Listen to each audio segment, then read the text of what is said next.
Welcome to BPTV, and this is our continuing Around Town series. Today we're going to start meeting some of our administrators. Today we're going to be talking to Mr. Dave Minch. Dave has a new position here at Bethel Park School District, and I hope you'll find his story as interesting as I do.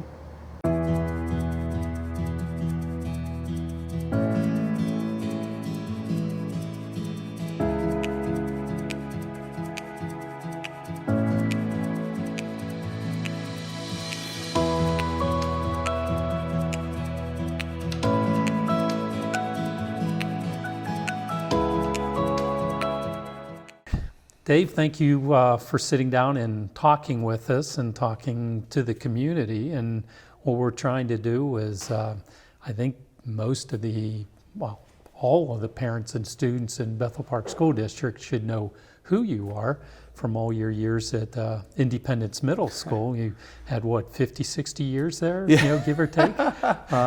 17, I think 17 is what it was. years, a long time. And but you've moved on now. You've left Independence Middle School and you've come up here to the administration building.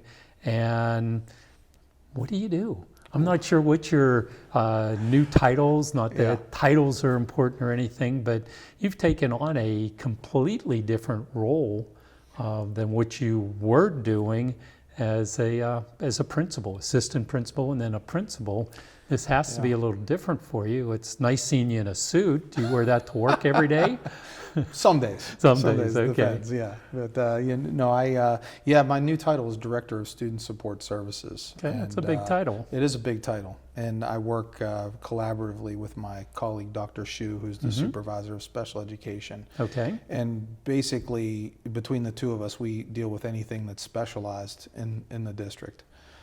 So in particular for Dr. Shu, it's special education, but she and I share some of that load because that's a huge job, right there. So Dr. Shu takes the K-6 program specifically in some of the out-of-district placements, while I deal with the secondary program and special education primarily. Okay.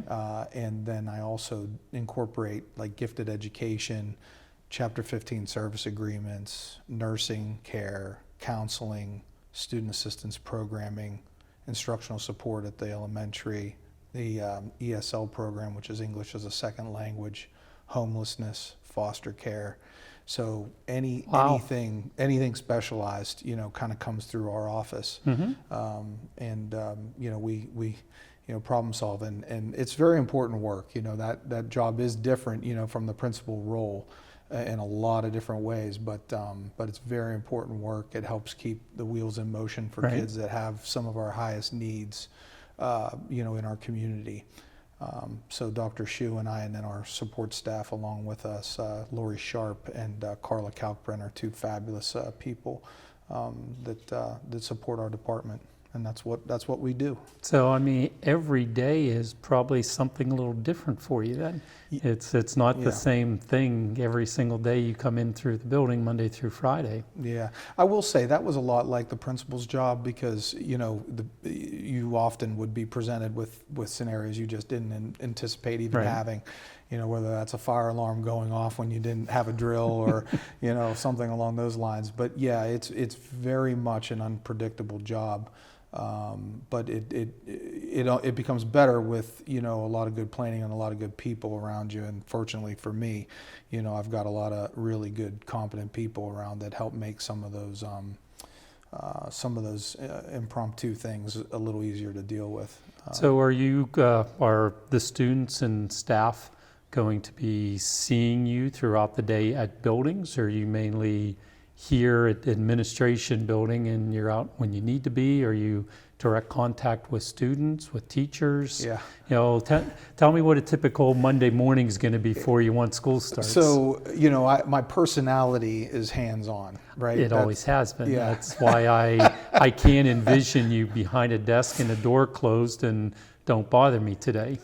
And it depends on the day, it really does. But yeah, I am frequently out in the buildings, primarily as a part of like student assistance programming and such, because I help keep that flowing, and that incorporates like our social workers as an example, and making sure that we're triaging student needs. So I'm frequently out and about for things like that.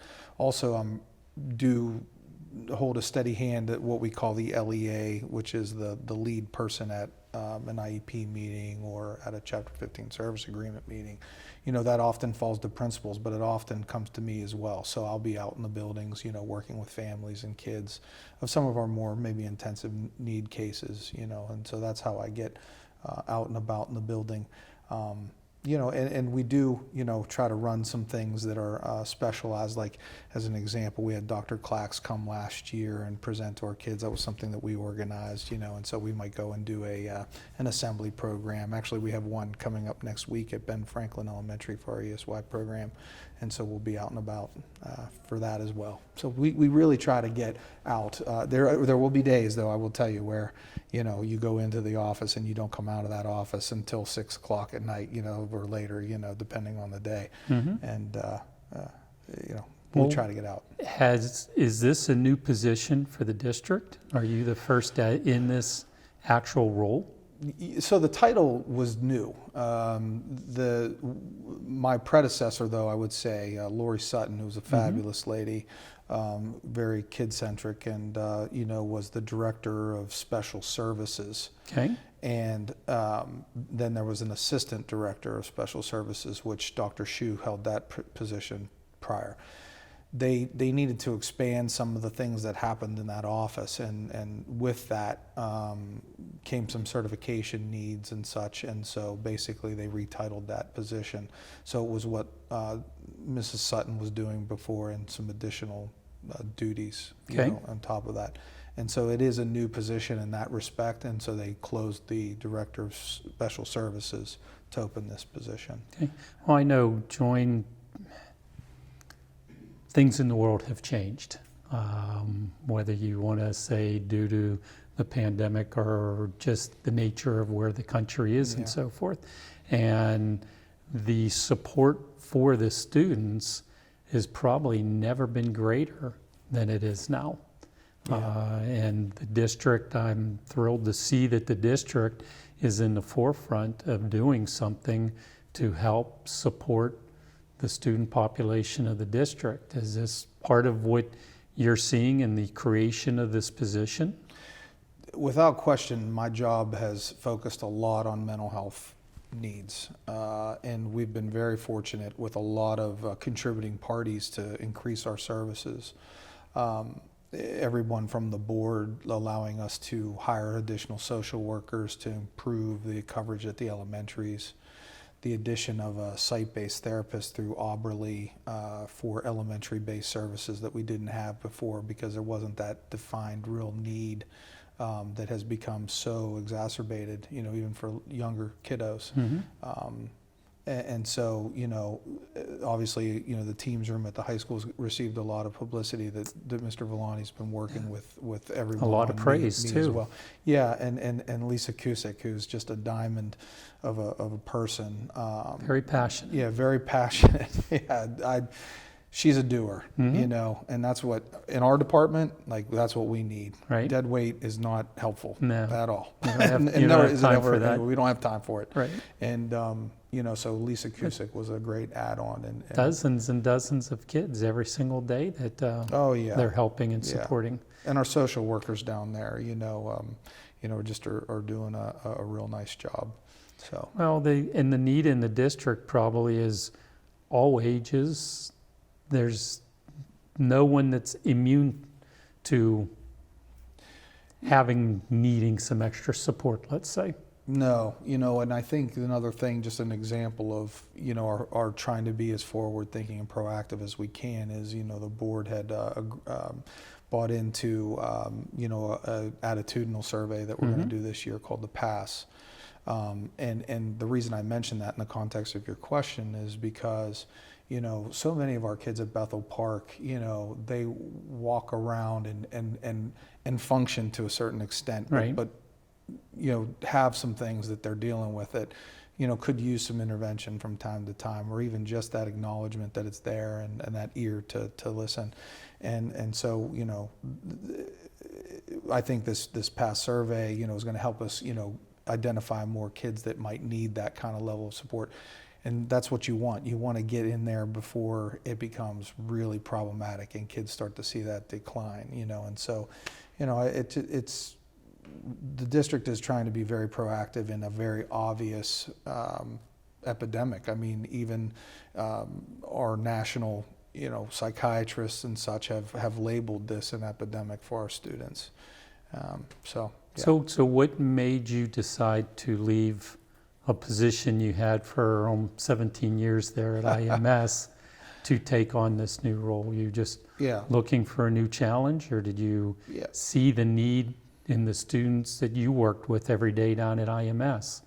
What prompted you to make this? This is a big change for you. It is a big change. Because what did you do? I don't want to make it sound like the principals don't do anything, but you work with staff, you work at schedules, and okay, there's your day. And, discipline. You try to do some forward thinking. This is really different for you. It is really different, and I think, admittedly, there was some learning curve, there to how I needed to change some of my ways of thinking or ways of doing things.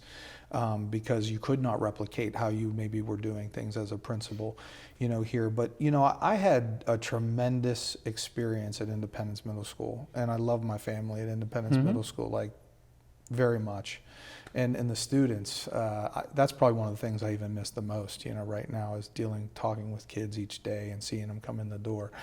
But, being there for 17 years, you're not going to find a lot of principals around that have been at any school for that length of time. Right. And there's multiple reasons for that. But I think for me, being a Bethel resident, in my heart, I always knew I wanted to give everything I had to the place that I live. It was an added value that my kids go to school where I work, where every ounce I put in had a net effect on even my own kids. And so I knew that I always wanted to do the best that I could for the school district, and no matter what role that it presented itself to me. And so, being a middle school principal, for that amount of time, you engage in those same kind of conversations that you've had, and you problem solve them, but they're still the same kind of conversations, whether you're dealing with, bullying issues or, any kind of instructional issues.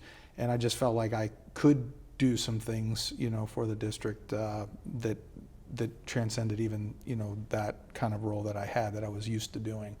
And so I guess in short, I just felt like I was up for the challenge, and, felt that I could be a good contributor to the district in this capacity. And again, whatever capacity that I could best serve my community, I wanted to do it. And when Dr. Walsh came on board, not to belabor the question, but his leadership is extremely dynamic, and he's intelligent, he's strategic, he's kind, he's empathetic, he's so when I started to see what he was about, and he brought on people like Mandy Figlioli as an example, Anthony Pictionary in HR, Doug McCausland, some of these people that started coming on, you could really feel that generation of momentum. And for me, that was exciting. Yeah, they're all professionals. Yeah, very professional. So to be in that kind of a role, bringing on Mr. Crummy as an example, another guy, it's kind of changed our PR approach and gotten a lot more things out there on that social media. Every day. Every day, Yeah. So people want momentum. Information. Yeah, and want to hear positive things that are going on, Absolutely. And there's a lot of that. So Well, with what you have, okay, we're halfway through the summer. Yeah. Vacations are winding down, but what are some of the things that staff, students, families, what could they look for from your department, from your envisions? Are there any changes that are going to take place instantly as soon as school opens, or what's going on with your programs here for the first part of this year, I think, school year? The one thing about our department is that some of the work we do is a little more behind the scenes, Right. But there are things definitely that we're building upon. As an example, one of our strategic plan goals, from the district perspective, is moving more towards a multi-tiered system of support. It's called MTSS. Okay. Through the grade levels, and that is it. All grade levels? Well, we're focusing on elementary right now. Okay. And this could be an hour-long conversation. I'll just keep it brief. We're going to be working on some of those things that create the MTSS structure to help kids get support more seamlessly and help us identify kids better and more data-driven. I think right now, I think there's so much in terms of opinion, out there about what needs to be done. Sure.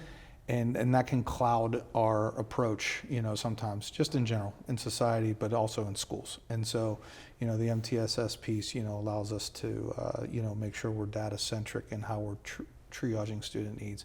And so that's something that we're going to be doing. I mentioned the PASS, for the climate survey. It's something that all students and families will hear from grades 3 to 12. So I'm excited about what we could do with some of that information. And then one of the big things that, this sounds crazy, but we're changing our special services database and report creation.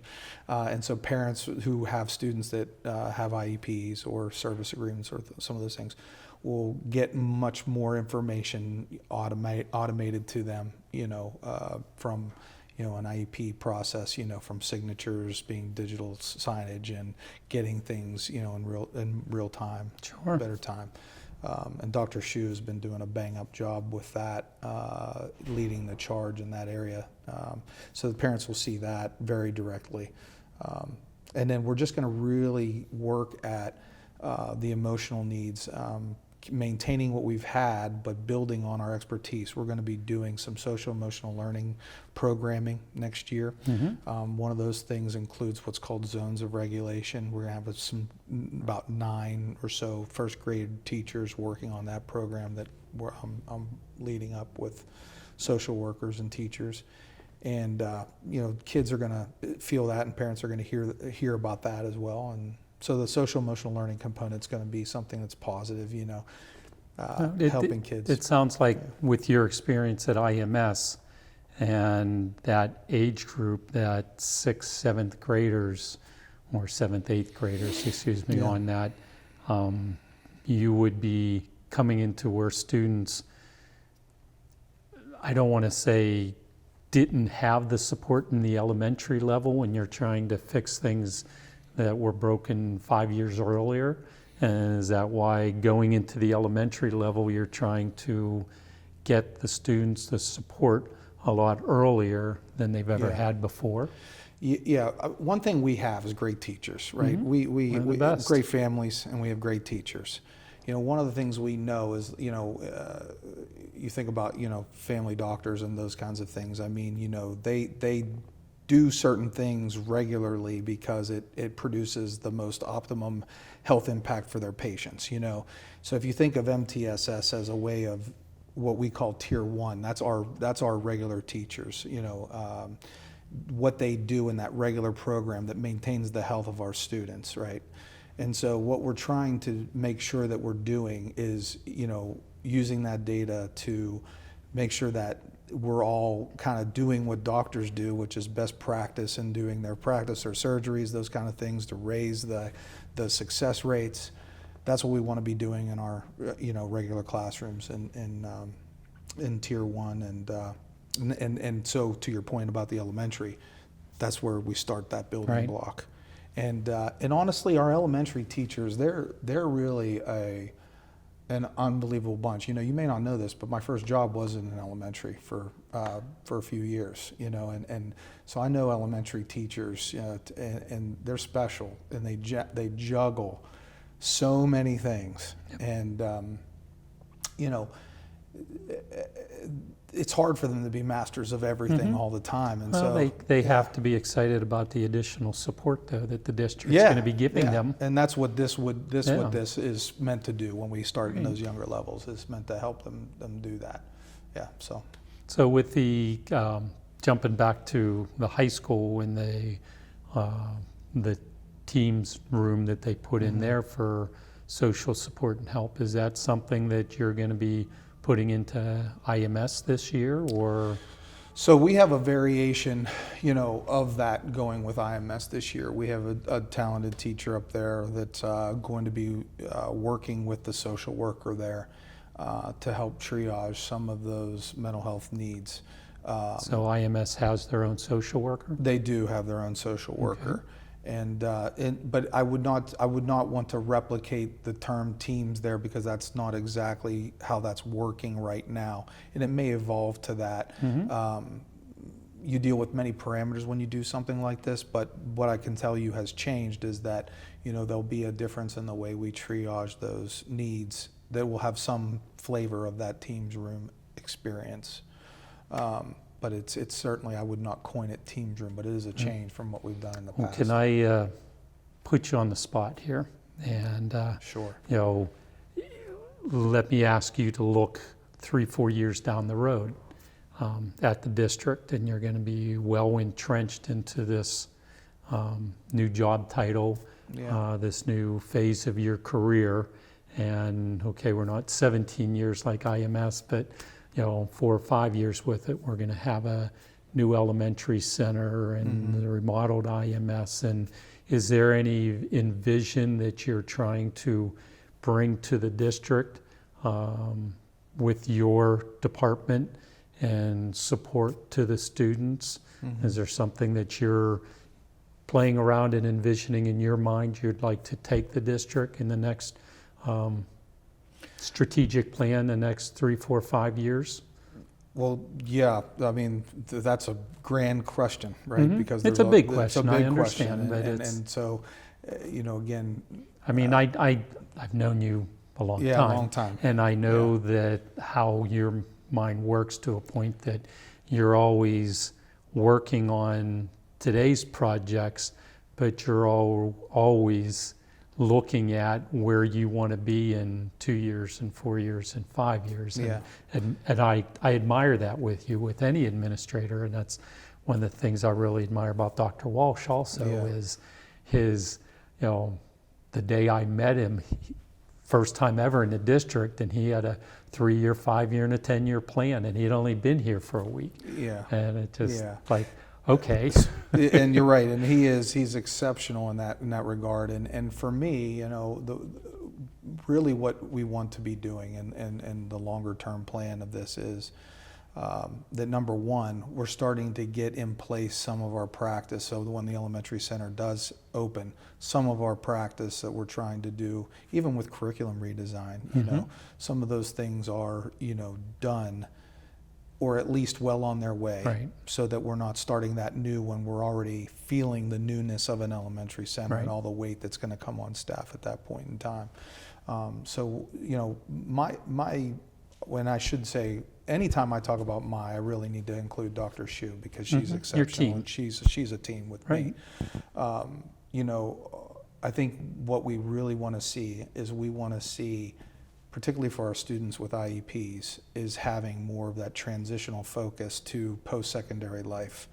We want to see a pretty robust community-based instruction program for some of our neediest kids. So that's something that we really want to see grow and be optimized, you know, to help our community see some of our neediest students. And I say neediest students because I really want to, that's the way a lot of folks might see that, but really what we want to turn that into is our capable students, you know, and Good. so we feel like that would be the goal, you know, would be turning that into these capable students that we can get out into the community and have very productive jobs and functioning in our very wonderful community. So that's definitely a big piece of Dr. Shu and my long-term, you know, vision. And it's starting to work now with the Yeah. teachers and staff at all the age levels, And- especially elementary level, and being getting creative. them used to who you are and Yeah. what you do and what you have and how supportive you are with it.